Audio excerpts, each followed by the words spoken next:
നമസ്കാരം.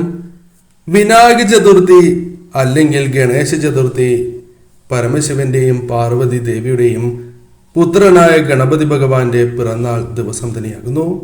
കേരളത്തിലെ ഗണപതി ക്ഷേത്രങ്ങളിലും വളരെയധികം പ്രാധാന്യത്തോടെ വിനായക ചതുർത്ഥി ആഘോഷിക്കുന്നതുമാണ്. അന്നേ ദിവസം പല ക്ഷേത്രങ്ങളിലും ഗജപൂജയും ആനയൂട്ടും നടക്കുന്നതാകുന്നു. ഒരിക്കൽ ചതുർത്ഥി ദിനത്തിൽ ആനന്ദ നൃത്തമാടിയ ഗണപതിയെ നോക്കി ചന്ദ്രൻ കളിയാക്കി ചിരിച്ചു.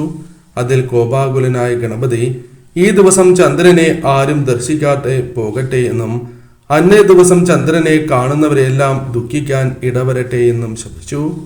ഇതറിയാതെ ഒരു ചതുർത്ഥി നാൾ മഹാവിഷ്ണു ഭഗവാൻ തന്നെ ചന്ദ്രനെ കാണുകയും ഗണപതിയുടെ ശാപം അനുഭവിക്കേണ്ടതായി വരികയും ചെയ്തു. പരിഹാരം തേടിയെത്തിയ മഹാവിഷ്ണു ഭഗവാനോട് പരമശിവൻ വിനായക ചതുർത്ഥി ദിവസം ചതുർത്ഥി വ്രതം എടുക്കുവാൻ നിർദ്ദേശിച്ചു. അതനുസരിച്ച് ഗണേശ വ്രതം എടുത്തതിനാൽ മഹാവിഷ്ണു ഭഗവാന്റെ സങ്കടങ്ങൾ മാറി എന്നും ഐതിഹ്യമുണ്ട്. ഇനി പരാമർശിക്കാനായി പോകുന്നത് തിഥിയെ കുറിച്ചാകുന്നു. നാളെ നടത്തുന്ന വിശേഷാൽ പൂജയുടെ ഭാഗമാകുവാൻ ആഗ്രഹിക്കുന്നവർ പേരും ജന്മനക്ഷത്രവും കമന്റ് ബോക്സിൽ രേഖപ്പെടുത്തുക. തിഥിക്ക് വളരെയധികം പ്രാധാന്യമുണ്ട്. ചതുർത്ഥി തിഥി ആരംഭിക്കുന്നത് ഫെബ്രുവരി 1-ാം തീയതി രാവിലെ 11:38 ചതുർത്ഥി തിഥി അവസാനിക്കുന്നത് ഫെബ്രുവരി 2 രാവിലെ 9:14 ഈ സമയത്തിന് വളരെയധികം പ്രാധാന്യമുണ്ട്. അതിനാൽ ഈ സമയം ചില കാര്യങ്ങൾ വീടുകളിൽ ചെയ്യുന്നതും ഏറ്റവും വിശേഷമാണ് എന്ന് തന്നെ പരാമർശിക്കാം. അതിരാവിലെ ഉണരുക എന്ന കാര്യമാണ് നിങ്ങൾ ഏവരും ചെയ്യേണ്ടത്. വീടും പരിസരവും വൃത്തിയായി തന്നെ സൂക്ഷിക്കേണ്ടത് അനിവാര്യമാകുന്നു. കൂടാതെ അടുപ്പിൽ മഞ്ഞൾ കുങ്കുമത്തിലകം ചാർത്തുക എന്ന കാര്യം പ്രത്യേകം ശ്രദ്ധിക്കണം. പാൽ ആദ്യം തിളപ്പിക്കേണ്ടത് കുളിച്ച് ശുദ്ധിയോടെ അടുക്കളയിൽ പ്രവേശിച്ചതിന് ശേഷമാകണം. അല്ലാതെ ഇന്നേ ദിവസം അടുക്കളയിൽ പ്രവേശിക്കുന്നത് അത്ര ശുഭകരമല്ല. കുളിക്കാതെ പ്രവേശിക്കുന്നതിനേക്കാൾ കുളിച്ചതിന് ശേഷം പ്രവേശിക്കുന്നതാണ് ഏറ്റവും ശുഭകരം. നാളികേരം കൊണ്ട് മധുരം ഇന്നേ ദിവസം തയ്യാറാക്കുന്നതും ഏറ്റവും ശുഭകരമാണ്. സാധിക്കാത്തവരാണ് എങ്കിൽ മറ്റൊരു മധുരം ഇന്നേ ദിവസം തയ്യാറാക്കുക. രാവിലെ വിളക്ക് തെളിയിക്കുമ്പോൾ ഈ മധുരം നിവേദിക്കുന്നതും ഏറ്റവും ശുഭകരമാണ്. ഇപ്രകാരം ചെയ്യുന്നതിലൂടെ ആ കുടുംബത്തിൽ ഐശ്വര്യം വർദ്ധിക്കും, ഭഗവാന്റെ അനുഗ്രഹം വർദ്ധിക്കും എന്ന് തന്നെ പരാമർശിക്കാം. മാനഹാനി, ചീത്തപ്പേര് തുടങ്ങിയ കാര്യങ്ങൾ കേൾക്കേണ്ടതായി വരും എന്നതാണ് വാസ്തവം. അതിന് കാരണം നാളെ ചന്ദ്രദർശനം പാടില്ല എന്നതാണ്. ചന്ദ്രനെ ദർശിക്കുന്നവർക്ക് ഈ കാര്യങ്ങൾ ജീവിതത്തിലേക്ക് വന്നു ചേരാം.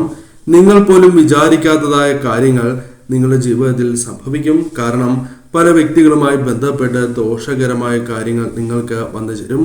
അതിനാൽ തന്നെ തീർച്ചയായും നിങ്ങൾ ഈ സമയത്ത് നാളെ ചന്ദ്രനെ ദർശിക്കുവാൻ പാടുള്ളതല്ല.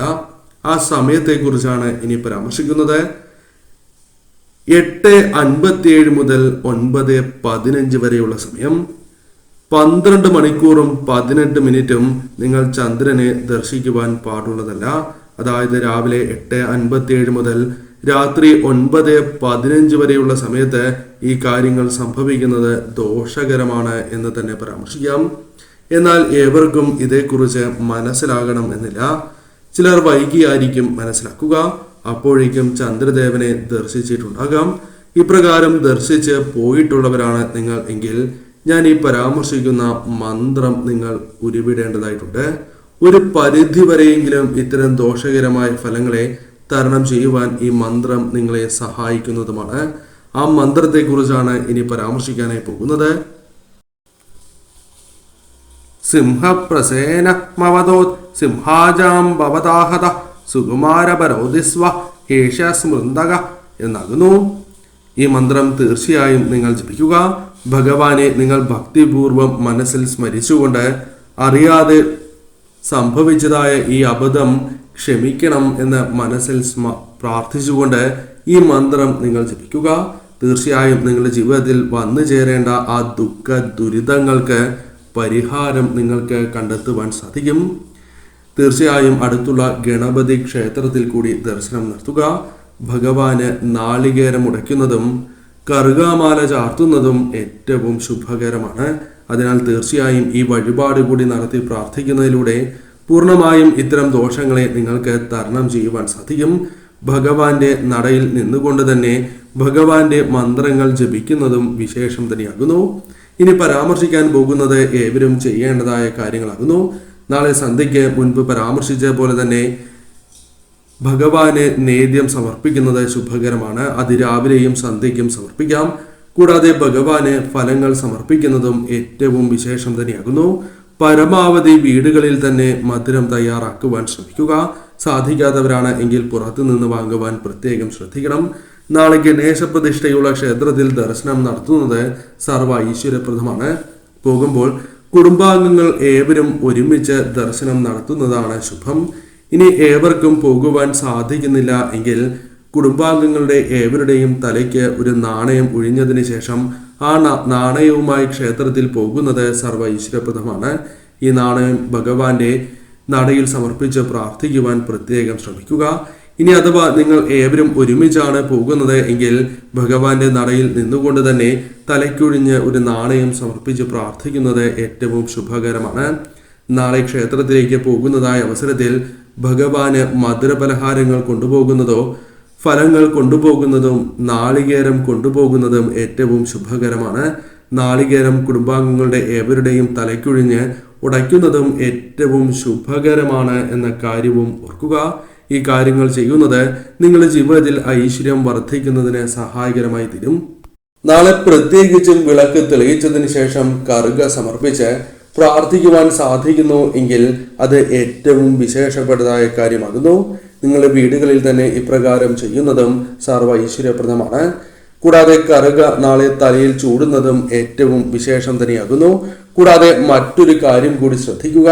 ബാക്കി വന്നതായ കറുക ആരും ചവിട്ടാത്ത ഇടത്ത് കളയുകയോ അല്ലെങ്കിൽ ഒഴുകുന്ന ജലത്തിൽ ഒഴുക്കി കളയുകയോ ചെയ്യാവുന്നതാണ്. തീർച്ചയായും നാളെ ഈ കാര്യങ്ങൾക്ക് പ്രാധാന്യം നിങ്ങൾ നൽകണം. കൂടാതെ വിളക്ക് തെളിയിച്ച് ഭഗവാന്റെ നാമങ്ങൾ ജപിക്കുന്നതും സർവ്വ ഐശ്വര്യപ്രദമാണ് എന്ന കാര്യം പ്രത്യേകം ഓർക്കുക. നാളെ ഭഗവാന്റെ നാമങ്ങളും ശിവനാമങ്ങളും ഉരുവിടുന്നത് ഏറ്റവും ഉത്തമമായ കാര്യമാകുന്നു. നാളെ പഞ്ചാക്ഷരി മന്ത്രം 108 ജപിക്കുന്നതും സർവ്വ ഐശ്വര്യപ്രദമാണ്. കൂടാതെ നാളെ ശിവക്ഷേത്രത്തിൽ കുടുംബത്തോടൊപ്പം ദർശനം നടത്തുവാൻ സാധിക്കുന്നത് സർവ്വ ഐശ്വര്യപ്രദമാണ് എന്ന കാര്യവും ഓർക്കുക. നാളെ സന്ധ്യയ്ക്കോ അല്ലെങ്കിൽ അതിരാവിലെയോ ദർശനം നടത്തുവാൻ ഏവരും പ്രത്യേകം ശ്രദ്ധിക്കുക. മാസാദ്യം കൂടി ആയതിനാൽ ഇരട്ടി ഫലദായകമാണ് എന്ന കാര്യവും പ്രത്യേകം നിങ്ങൾ ഓർക്കുക. കൂടാതെ ഭഗവാന് നാളെ ധാര വഴിപാട് നടത്തുന്നതും സർവ്വ ഐശ്വര്യപ്രദം തന്നെയാകുന്നു.